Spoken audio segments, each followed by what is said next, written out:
shocked. Yes, go ahead. Well, the whistleblower gave a very inaccurate report. And as you know, certain of the media released information about a man that they said was the whistleblower. I don't know if that's true or not. But what they said is he's an Obama person. It was involved with Brennan, Susan Rice, which means Obama. But he was like a big anti-Trump person, hated Trump, and they said terrible things. Now, I don't know if it's true or not, but that was reported by some of the media, so you'll have to find out. I don't know why the media is not on it, because the whistleblower gave a very inaccurate report about my phone call. My phone call was perfecto. It was totally appropriate. But he gave a report, he or she, but according to the newspapers, it's a he. They think they know who it is. You know who it is. You just don't want to report it. CNN knows who it is, but you don't want to report it. And you know, you'd be doing the public a service if you did. The whistleblower gave a false report. And because of that false report, people thought bad things were done. And then you had Schiff go out and speak before Congress and before the American people and give a false story. He made up a story. And then I released, after all this was done, I released, and everybody said he didn't do anything wrong. But the whistleblower should be revealed, because the whistleblower gave false stories. Some people would call it a fraud. I won't go that far, but when I read it closely, I probably would. But the whistleblower should be revealed. Then I want to ask another question of you. Where is the second whistleblower? And why did Schiff make a lie when he said about what I said on the phone call? And why didn't the lieutenant colonel say that he wrote a letter to the White House with certain little comments about the phone call?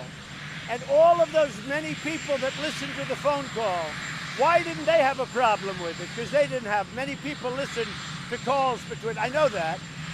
And for instance, the Secretary of State Pompeo was on the call. Nobody had, with all of those people, very few people that I know came forward. And they only came forward when you asked. And some of them are never Trumpers. So, but why didn't all of those people listening to this absolutely, totally appropriate phone call, why didn't they come forward? So, you know, it's a whole scam. It's an impeachment scam. And you know what it is? It's between the Democrats and the fake news media. We'll be showing that to you real soon, okay? Yeah, go ahead. Go ahead. In terms of the African-American community, are you concerned that the possibility of impeachment might hurt your standing?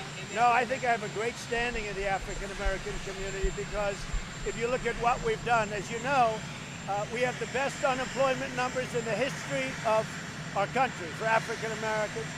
We have the best poverty numbers. We have the best employment numbers. And I'm doing great. African-American community gets it. And I did criminal justice reform. Nobody else. I did it. Without me, you don't have criminal justice reform. And that was for the African-Americans more than anybody else. So I think my standing in the African-American community is maybe the best. We're going to see. We're going to see in 1 year. But I think that I'm going to get a tremendous percentage of votes from the African American. I did one other thing. I did opportunity zones. And these are neighborhoods that a lot of people wouldn't be investing now because of what I did with Tim Scott and some others. But Tim Scott was fantastic, of South Carolina. We did opportunity zones. It's an incredible thing. So I think we're going to do great with African Americans. We have tremendous African American support. What about the name of the whistleblower? Have you thought about that? Have you thought of publishing it Well, yourself? I'll tell you what, there have been stories written about a certain individual, a male, and they say he's the whistleblower. If he's the whistleblower, he has no credibility, because he's a Brennan guy, he's a Susan Rice guy, he's an Obama guy, and he hates Trump, and he's a radical. Now, maybe it's not him, but if it's him, you guys ought to release the information. What's the quid pro quo? No, not at all. Not at all.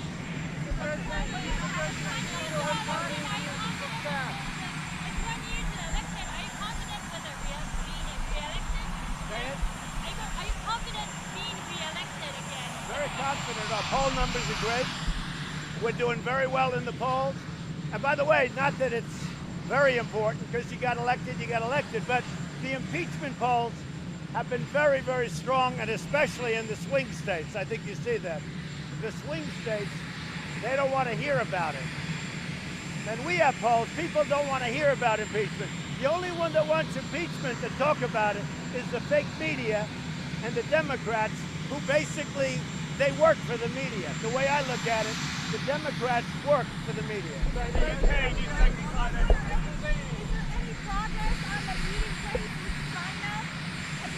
Yeah, there's progress, and first I want to get the deal. I mean, the meeting place to me is going to be pretty easy, but first we'll see if we get the deal, and if we get the deal, the meeting place will come very easily. It'll be someplace in the U.S. According to several recent polls, more Americans want you to be impeached or removed. No, you're reading the wrong polls.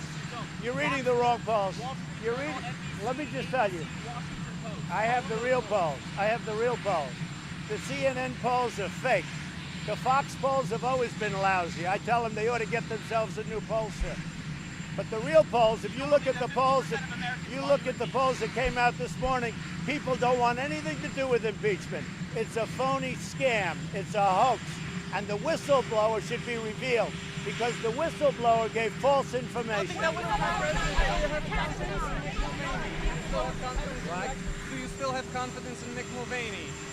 Well, he's working. As long as he's with me, I have confidence. So in the UK, do you side with Boris Johnson or Nigel Farage if you have to Well, choose? I like them both. Look, I think Boris is the right man for the times. He's really for the times. He's a great gentleman. He's a wonderful guy. He's tough, he's smart, and I think he's going to do something. I just hope he does it so the U.S., which is by far the biggest economy in the world, not even close. Since I took office, we picked up trillions of dollars, trillions. And frankly, China has lost trillions of dollars, as you very well know. We're far and away the #1 economy in the world. And if you do it a certain way, we're prohibited from trading with the UK. That would be very bad for the UK because we can do much more business than the European Union. So I think Boris will get it right. They're both friends of mine. What I'd like to see is for Nigel and Boris to come together. I think that's a possibility. How strong is your support for Ukraine in their conflict with Russia? Very good. Have you ever told Putin to get out of Ukraine? Yeah, my support is very good. My relationship with Ukraine is very good. My relationship with Russia is very good. My relationship with China is very good. People don't understand. I get along, but nobody's going to mess with me. Do you have any status update on the John Durham investigation? The John Durham investigation is moving along. That's up to Attorney General Barr, highly respected. John Durham is one of the most respected prosecutors in the last 50 years in this country, and I let them do their thing. It's Bill Barr and John Durham, and what they come up with will, I think, be very meaningful. We'll see what happens. I do not get involved with it. That's up to them. And by the way, I'd be allowed to get involved with it if I wanted to, but I chose not to. It's up to Bill Barr. But the John Durham investigation is a very important, I feel, one of the most important investigations in the history of our country. Okay? Do you have a date or a venue for the president? Say it? Do you have a date or a venue for No, we don't, but it could happen. Something like that could happen. I know they'd like to meet, and something like that could happen.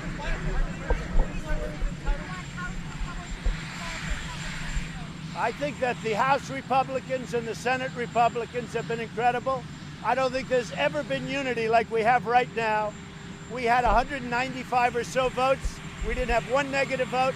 The only one that had negative votes on the whole impeachment scam were the Democrats.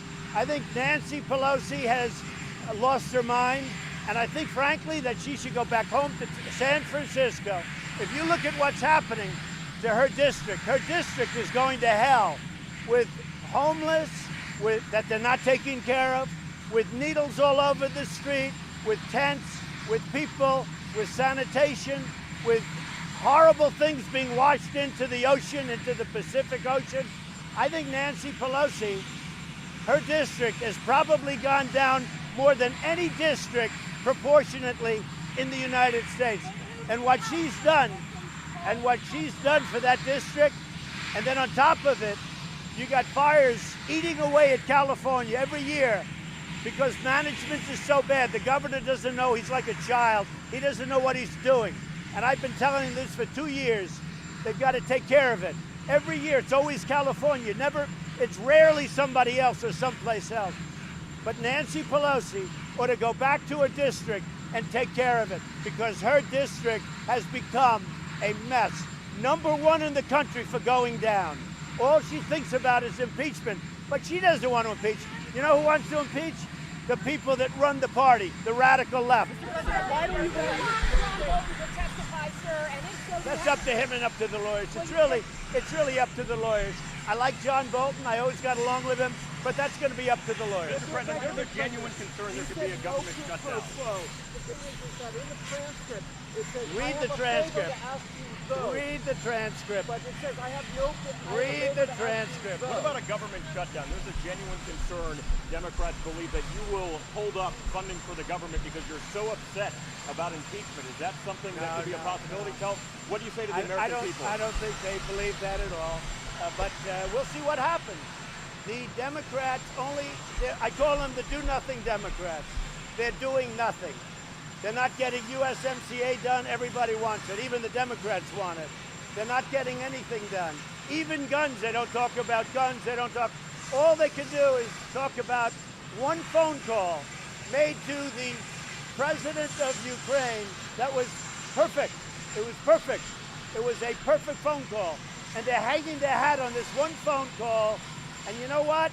The Republican Party has never been so unified. That includes senators, that includes House.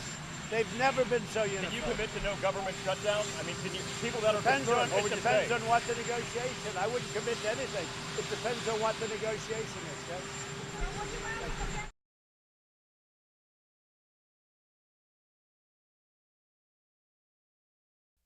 All right, folks, thank you so much for joining us here at Golden State Times. If you are new to the channel, we encourage you to subscribe and click the notification bell. We cover everything from the White House to the State Department to the Pentagon, everything that has to do with politics, folks. We also cover President Trump's rallies all over the country now and until the 2020 election. So make sure you guys stay tuned live here at Golden State Times. If you are new, subscribe to the channel. Make sure you click that notification bell, and we hope to see you guys here very soon.